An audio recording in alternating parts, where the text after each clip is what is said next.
முதல்ல skin disorder ஆகும். நீங்கள் வந்துட்டு செதிலாக கொட்ட ஆரம்பிக்கும், அரிக்கும் சொரிஞ்சாக கொட்ட ஆரம்பிக்கும். ஸோ இதை குணமாக்க முடியாது. ஏன்னா நான் அடிக்கடி சார்கிட்ட கூட இந்த கதையை சொல்லியிருக்கேன்.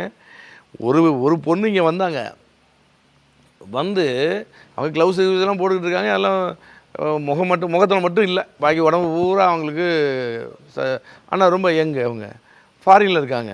ஃபாரின்லேருந்து ஊருக்கு வந்தவங்க என்னை பற்றி கேள்விப்பட்டு காலில் 2 காலும் வீங்கி போச்சு.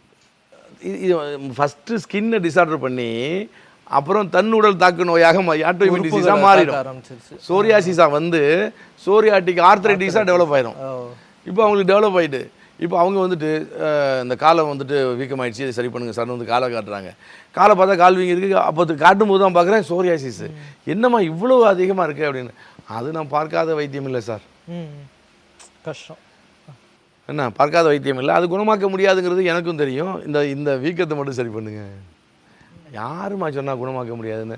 நான் குணமாக்குறேன், நீ இருங்க அப்படின்னு சொல்லி அவங்களுக்கு 20 நாள் தான் எனக்கு டைம் இருக்குது, 3 மாதம் தங்க முடியாதேன்னாங்க. தங்குங்க, வந்த வரைக்கும் லாபம் அப்படின்னு சொல்லி வந்த வரைக்கும் அவங்களுக்கு கெயின் தானே. அப்போ அவங்களுக்கு ட்ரீட்மெண்ட்டை கொடுத்து அது அந்த அந்த 20 நாள்லேயே கிட்டத்தட்ட ஒரு 3/4 குணமானது. ஒரு நாளைக்கு ஒரு நாள் வித்தியாசம் இருக்கும் சார். அந்த காலாஞ்சன படை மட்டும் ஒரு நாளைக்கு ஒரு நாள் வித்தியாசமாக இருக்கும். அது மாறிட்டு வர்றது தெரியும். கம்ப்ளீட்டாக க்யூர் ஆகிட்டு திரும்ப